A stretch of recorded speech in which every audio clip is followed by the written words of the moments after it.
Donc l'exercice méthode, comment déterminer une équation cartésienne? Donc ça c'est un exercice, je dirais, de base. Donc un exercice à savoir faire. Donc on vous donne deux points A et B et on vous demande l'équation cartésienne de la droite AB.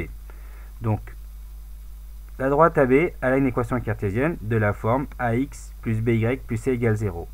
Et avec comme vecteur directeur, je vous rappelle, c'est moins B sur A. Les coordonnées c'est moins B A. Pardon, pas moins B sur A, c'est moins B A. Donc ça c'est un vecteur directeur. Ici, le but va être de trouver A, la valeur de A, la valeur de B et la valeur de C. Donc on a trois choses à faire. Pour ça, on va donc, comme on a une droite et avec des coordonnées, on n'est pas obligé de tracer ces points dans un repère. Un schéma suffit à résoudre, suffit à comprendre ce qu'on va faire. Donc le schéma c'est mieux parce que la précision, si là j'avais par exemple un point de coordonnées 400 et un point de coordonnées 1 tiers, vous voyez, c'est pas forcément simple à placer, mais on va voir les raisonnements en jeu. Vous avez donc, j'ai placé à peu près A ici, donc à peu près 4 moins 1, il y a à peu près donc B, moins 3 ici, et à peu près, je monte de 5, donc à peu près, c'est un schéma.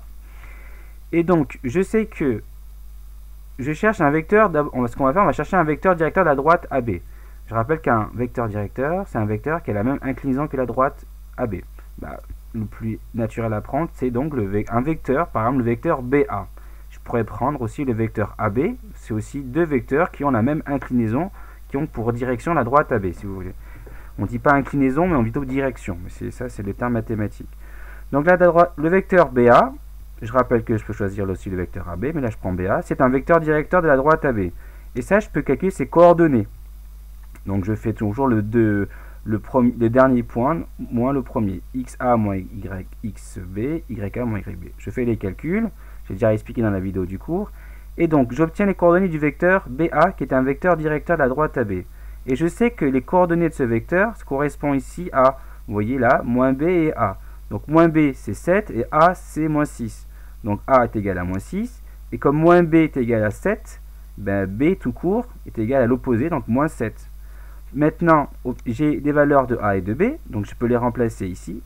Il me reste à trouver la valeur de C. Alors, on va essayer de trouver la valeur de C. Alors, si je fais comme ça, hop. Il me reste à trouver la valeur de C. Combien vaut cette valeur ici?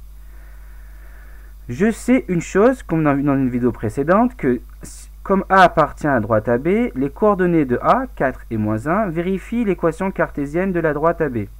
Donc l'équation cartésienne, là, si je remplace ici, si je remplace le x et le y par 4 et moins 1, ça doit faire 0. Donc xa ici, ya. Je résous. Je remplace donc d'abord xa, ya par les valeurs que j'ai, 4 et moins 1. Je calcule ce que je peux. Ça c'est prioritaire, les multiplications.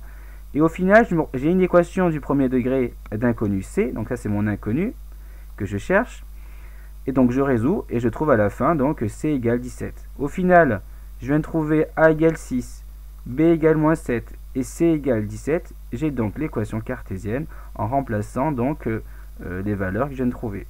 J'aurais pu écrire ici plus moins 7y, mais plus moins 7y là, c'est comme moins 7y en simplement.